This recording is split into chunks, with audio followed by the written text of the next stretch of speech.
Great question. I think this is one of the questions that I still have no answer.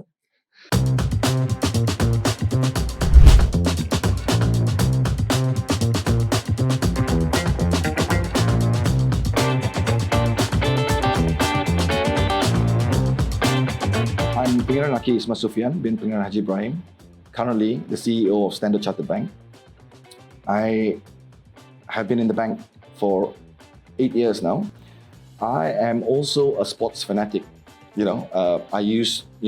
grew up loving sports, and specifically the sports of tennis, where I played competitive previously for the country.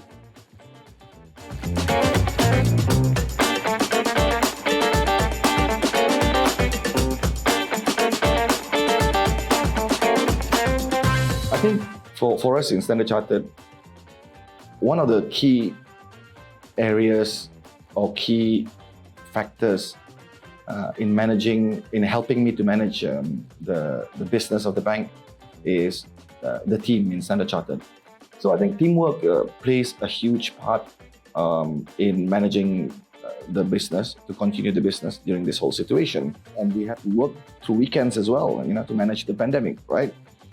And I think also another key aspect is, you have to trust your team, right? I think trust is a key element as well, besides the teamwork. Some of our people to work from home, and some of our people to do split operations. So sometimes you don't have a view what are people doing at home, especially because this, out of the norm, right? But again, like I said, trust is an important factor. I think you have to really trust your teammates in managing this situation. And one last thing I would also like to mention is that the positive thing about us as well, being an international bank, we have been given a lot of support as well from across the region as well,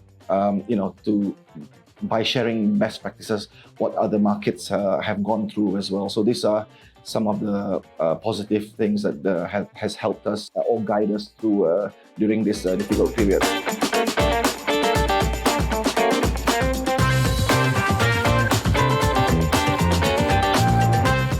I started my career as a retail banker, but thereafter there was a chance to jump onto a new role in the Brunei Economic Development Board. So I moved into the BDB and worked as a business analyst and continued to move on as a number of roles. I was also a stakeholder relations manager, and then at the same time I became the head of the chairman's office. There's a lot of ups and downs. The amazing journey is not necessarily all about positivity. I've gone through a lot of negativity as well, but it has taught me a lot.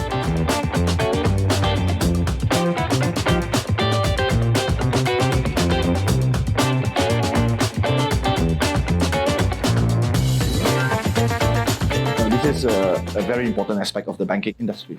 One key area is we've also similarly rolled out relief packages to all businesses to ensure that, to help them, to support them, especially in this difficult period. We need to survive. For example, fee waivers, and we continue to give them fee waivers during this difficult period. We've also looked at how we can defer structuring their payments, etc. The normal way of banking, clients come into the bank or meet our relationship managers. But I think during this period, I think we enhance our digital banking as well to make sure that our clients continue to make full use of that, so that they eliminate face-to-face meeting, for example. So I think those are the few things that how we help our corporate clients.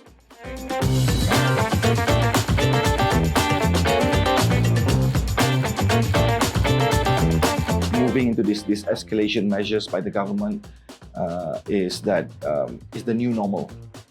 We can actually still continue to work the way we did during the COVID situation. For example, we could continue doing a lot of meetings through video calls, for example, and also working from home.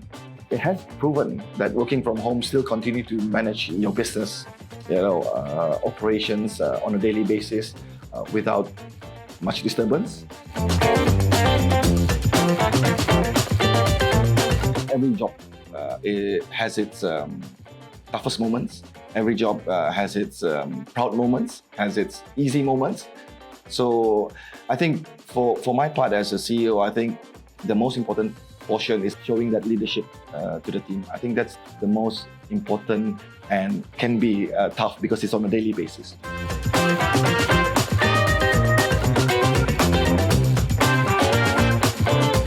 Fortunately, as an international bank, we do have our own research desk, and they provide daily articles on what's going on throughout the world, again, on a daily basis.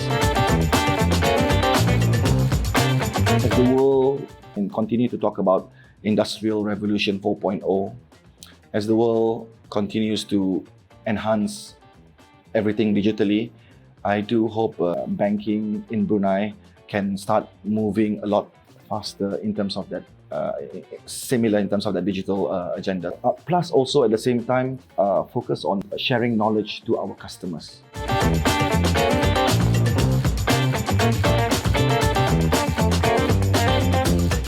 Very simple. I think rather than being book smart, as how traditionally it was, we shouldn't only possess that kind of mindset, but I would give a piece of advice that people should also be street smart moving forward, because I think these are the kind of qualities that will help in the digital economy.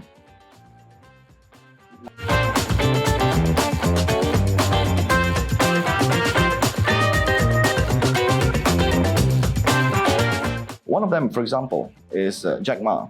I think he's one of the guys I feel, without any education. So I mentioned earlier about street smart, right? So without any academic credentials, but has that drive in him to learn and gain a lot of knowledge during his days growing up. So I think this is an example of a successful business person that I follow.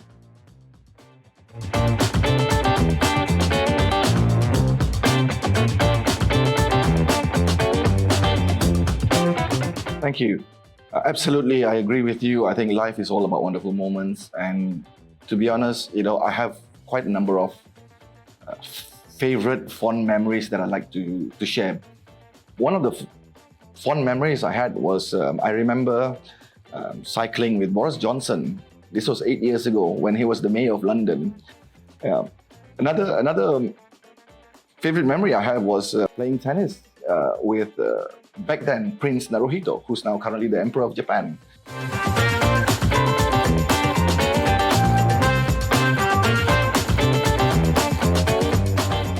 I fell in love with the sport during the school days. I played with a number of famous people. So I've played with Andre Agassi before, Leighton Hewitt, Tim Henman, one of them. So those were some of the few big names that I was very, very pleased to be able to have that opportunity to play with.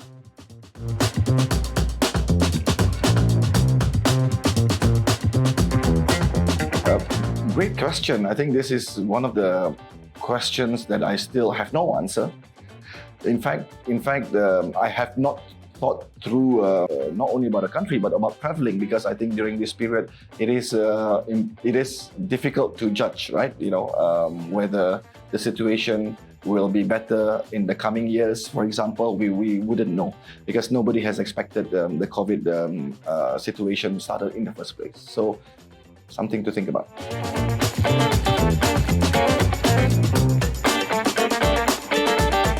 During the olden days when I had that interest in playing tennis, I always been told one piece of advice that I've always put it in my head until today. Even I apply it in my work area, not only in the sports, not only in the sports arena.